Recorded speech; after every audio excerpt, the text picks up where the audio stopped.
Yeah, hi guys and welcome to another video. You're looking at Raceroom, at an official ranked race I did yesterday, which went, well, not that well, but that's not the point for me personally.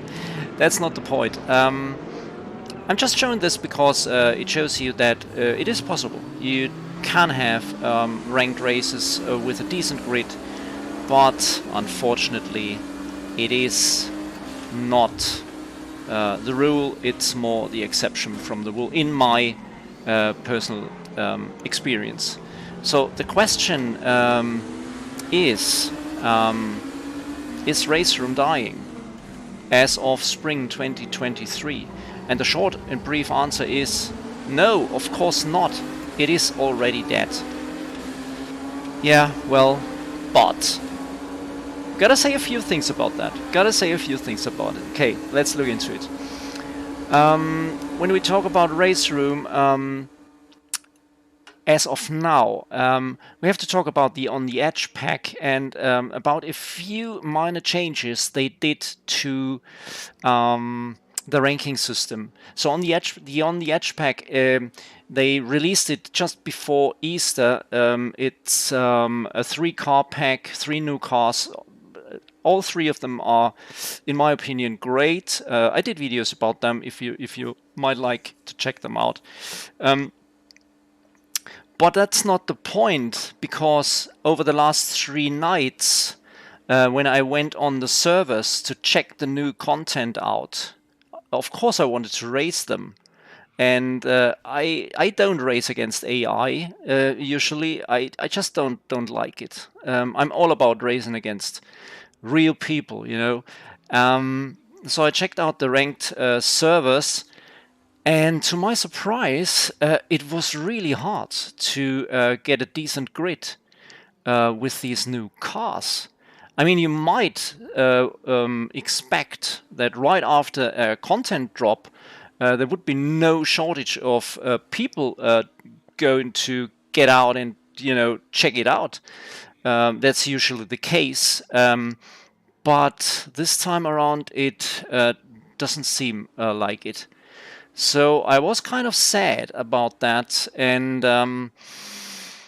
well, I'm not so sure about why that is. But I think that Raceroom is really struggling. And the next thing they are, and I mean, you kind of feel it in the decisions they are making. They are trying to revitalize the ranked system. We're going to check it out here. This is the actual schedule. The way it works is every 2 weeks they put out a new schedule with a bunch of different car track combinations. As you can see here, just take a look. You've got the Mazdas and the Tattoos in the rookies, and then you've got 2 series in the AMs. AMs means a minimum reputation of 78. Yeah, reputation is the safety rating equivalent of Raceroom. If you're familiar with the iRacing system. And then you've got 2 series in the Pro section with a minimum reputation of 85. Above that, you have some feature races. Feature races means they are not 24/7. The others are supposed to be 24/7, but they are not, because unless anyone is starting a server, it doesn't happen. And most of the time when I checked in, during the last 6 months, maybe, it was really hard to find anything apart from the usual rookie races, which were essentially what was going on in Raceroom. Sometimes there were, of course, other races going on, but you know, when you just check in and look what's up, most of the time it's the rookie service and WTCRs maybe, but I don't really like front-driven cars, so that's out of question for me personally. So what they did to get rid of that problem, because I think they are aware of that might be a problem for some people like me, for example, because what I did was I checked in, there were only rookie races going on, and I checked out and did something else, you know. And I guess there are many people like me, you know, I'm not that special.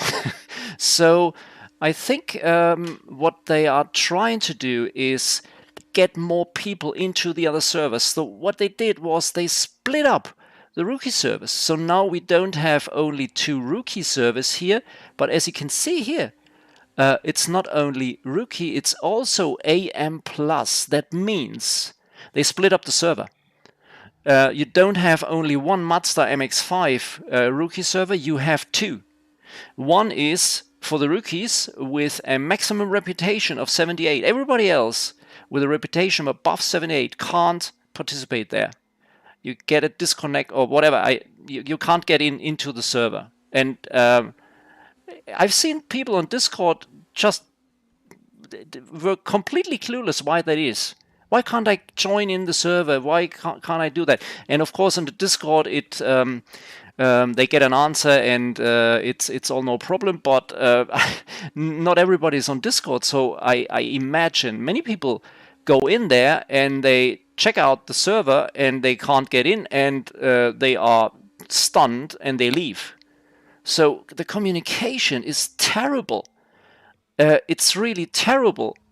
I mean, it's not that difficult once you know it, but if you are a casual player and you just check in and like to race, you just can't suddenly and you leave. Okay, so that's the one thing. The rookie servers, maximum reputation 78, so it's all for the rookies, you know, because 78 is not that high. Mine is at 92 at the moment, so because everybody above 78 reputation, they don't want to keep that away from them, that content. They split it up. They made a second server for each of those series, the AM Plus server. So there you need to have a reputation of 78 plus, like on the AM servers, or the AM servers. So that led to some confusion, I guess. And that led to lower grids, essentially. That was what was happening during the last days when I was online. And I have to emphasize that I'm not a Raceroom regular, because usually I play Raceroom when new content comes out, because I love it. I love the sim and I want to support it. So I buy it. I buy everything they put out and I check it out. Sometimes I do a video, sometimes not. And then I'm gone. I'm gone essentially because my major go-to sim is iRacing, and I put much money in there, and you know how it is.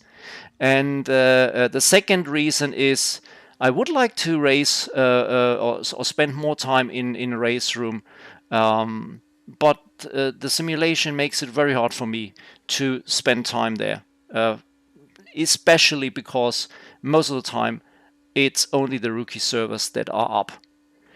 Okay, that's what they changed to the ranked server system. And it is, I'm not sure. I know where they are coming from. I understand what they are trying to do. And I think it's a good idea, essentially. But the communication is terrible. Terrible. Nobody knows anything. That's my impression. Unless you are on the Discord, you know, or you are regular, and, you know, that's out of the question. It's not that hard to understand once you know what's going on. The second thing they changed is, usually it was like that you could just join. Wait, that is a bit boring. I'm going to change the change to this one so we can see something at least while I'm ranting along. Or it's not really a rant, but you know, while I'm talking. Great car, by the way. I mean, not for me, but it looks so beautiful. Great sound. Yeah, if you are into prototypes. It's amazing. It's amazing. That's the paradox. It's an amazing sim, but nobody's playing it. It's really unbelievable. Okay, the next thing they did, or the second thing they did to the ranked system, usually you have had a short practice session, and then a qualifying session, and then the race session. So it was possible to join for a race even in the last minute of the qualifying session, you know. So you checked out at your, list, server list, what's happening. You see practice or qualifying, and you can jump in, even if the qualifying is about to be over. So you just jump in, you wait maybe a few seconds, then the race starts. You start from the back, but you can have your race in, just like that. So now they changed that. You can't get into a server as soon as it has switched to qualifying mode. So you have to get into the server when it is in practice mode. As soon as it's switching to qualifying, you have no chance of getting in there. The qualifying session, I think it's 10 minutes usually. It's 10 minutes usually. It's enough time to set a qualifying lap. It's all good. But what's happening is many people stay in there because there are no practice servers. So if you want to just, practice with a car on a track, but you don't want to do it on your own, because it's a bit boring to be on your own, and you want to have, compare yourself. You jump on a practice server, and you have some company while you are checking out a car. And when it switches to qualifying, you just stay in there. You don't want to do the race, but the qualifying, why not? You can compare your lap times. And as soon as it switches to the race server, they are gone. And if you want to do a race, and it happens quite a lot, if you want to do a race, you look how many people are in there in the practice server. You see there are 10 people in there maybe. Okay, that's a good grid, let's join. Then the server switches to qualifying. Still the 10 people are in there. You do your qualifying. You are, wow, now it's, let's go. And then the server switches to race, and suddenly it's just 4 of you. It's happening all the time. It's terrible. Terrible. I mean, you have to penalize that. I mean, I get why people are doing that. It's not that I don't understand why people are doing that, but you have to take action against that. You have to lose rating. You have to get out of practice if you don't want to race before the server switches to qualifying. Okay, so people don't waste time waiting there for their race to happen, and then they just hang around with a bunch of guys, and you have a boring race with 3 people or 4 people. Problem, again, communication, not taking action. It's, I don't know why they don't follow up on their ranked championship series. I thought it was a great thing. The last one they did was in September, I think, or October. No, September, I think. Why don't they follow up on that? Okay, what they are doing, let's look at that. What they are doing in April is this here. It's the 2.4 hours of Dubai, an endurance. You can't switch drivers on Raceroom like you can in iRacing or rFactor 2. You can't do that. Okay, so you don't have team events, but you can have an endurance race. At least 2.4 hours. So that's going to happen in April, 21st of April. Looking forward to that. The way they set it up. The way they set it up.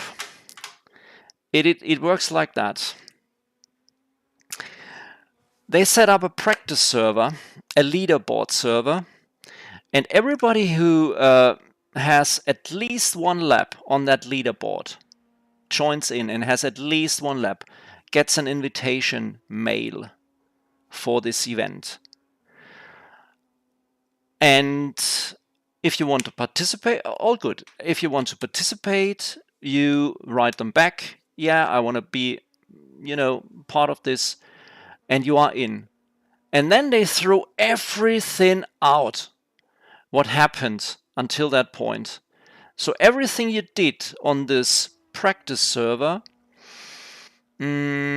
which doesn't look like a practice server, it looks like a leaderboard, a proper leaderboard where you have to qualify for your grid, but it's not. It's just a practice server, a time trail practice server. They throw it all out and they rank you accordingly to your overall ranking. So it might happen that you have the best lap on the leaderboard for this race, and you end up in the second split or the third split because your overall ranking is lower. So there's no incentive to, apart from just practicing, Again, another thing that is, I don't know. And it goes on and on and on.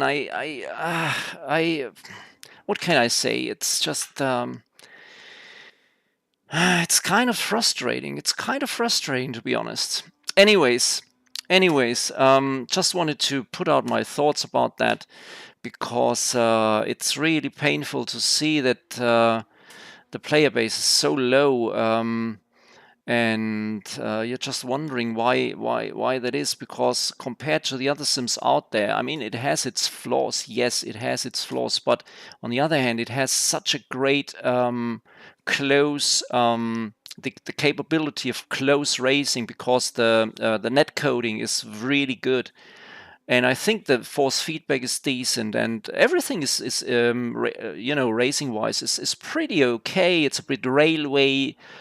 The feeling is it's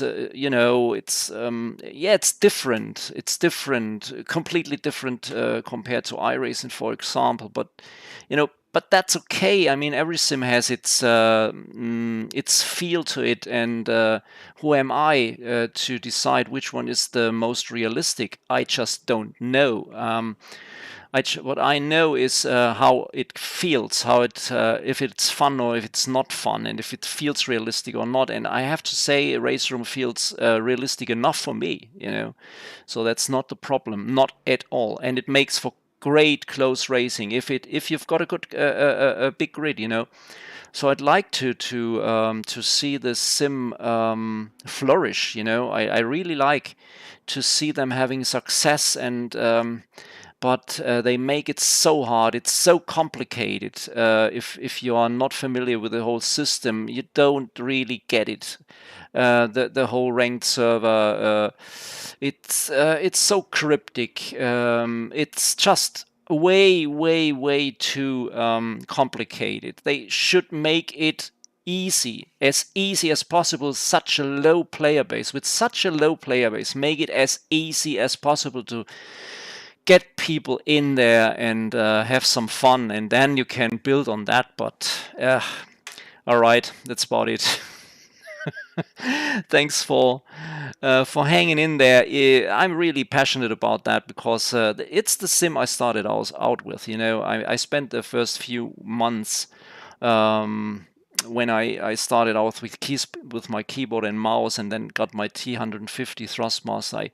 I spent quite a lot of time on Raceroom, had great fun, and it's got a place in my heart. So that's how it is, and it always will be. And I don't want to see them, vanish and disappear. And well, okay, if you are want to participate in some kind of a conversation, or say or write what you think about it, please do so in the comments. I'm very interested to hear what's your opinion, if you are using the sim at all.